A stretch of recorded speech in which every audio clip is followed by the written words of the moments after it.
আছে আমরা কতজন মেহনত করে করতে যে এই কাজটা, এটা আল্লাহর ঘর, তাই না? এটা আল্লাহর ঘর মসজিদ, আল্লাহ কার এটা করাবো এটা আল্লাহ পাক জানে। কিন্তু আমার আর আপনার কোনো ক্ষমতা নেই, এটা ক্ষমতার মালিক হলো আল্লাহ। কারণ কার উসিলায় কার টাকা দিয়ে আল্লাহ এই মসজিদ করাবো, কিন্তু আল্লাহ পাক জানে। তা আমার একটা অনুরোধ, আপনারা কিছু যদি এই অনুদান এই মসজিদে করুন, তাহলে আল্লাহ পাক যদি এই আল্লাহর ঘরটা মানে তুলে ধরতে পারি। আর এই ঘরে আল্লাহ বহুত মানুষ নামাজ পড়ে দোয়া করবো, কার টেয়া যে এই মসজিদ আল্লাহ করবো এটা আল্লাহ জানে। ইমাম সাহেব যে নামাজ পড়াবেন বলে মনে হয় না সেই জায়গাটা তিনি হয়তো জায়গা এখানে নেই। আমি তাই আপনাদের মাঝে তুলে ধরলাম, সর্বোচ্চ শেয়ার করবেন যাতে মসজিদটাতে আধুনিক ছোঁয়া লাগে এবং আল্লাহর ঘরটাকে এখানেই আমাদের সহিত নামাজ পড়লাম।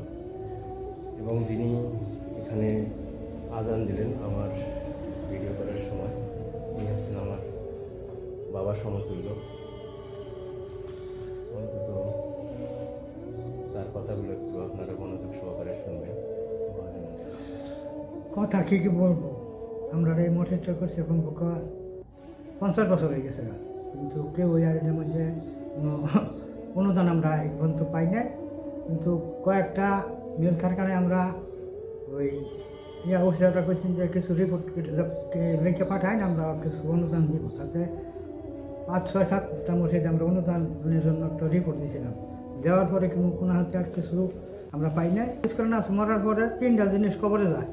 একটা হলো যদি কোনো নেক্সট সন্তান থয়ে যায়, তাহলে ওই নেক্সট সন্তান যদি বাবার জন্য, মার জন্য, ছেলেমেয়ের জন্য দোয়া করে, ওই নেকটা কিন্তু ওই কবরে যায়।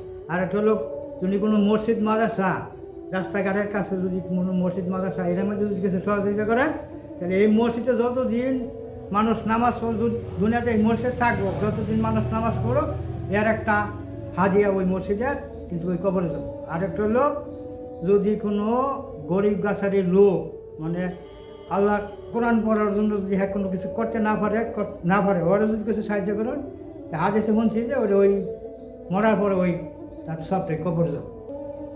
তা আমরা কিন্তু খুবই মানে এই মসজিদে করতে পারছি না, এখন 50 বছর হয়ে গেছে, কিন্তু করতে পারতেছি না। আমরা দোয়ার সহযোগিতা চাই যে আল্লাহর ঘরটা যদি ঠিক মতন আমরা করতে পারি। আল্লাহ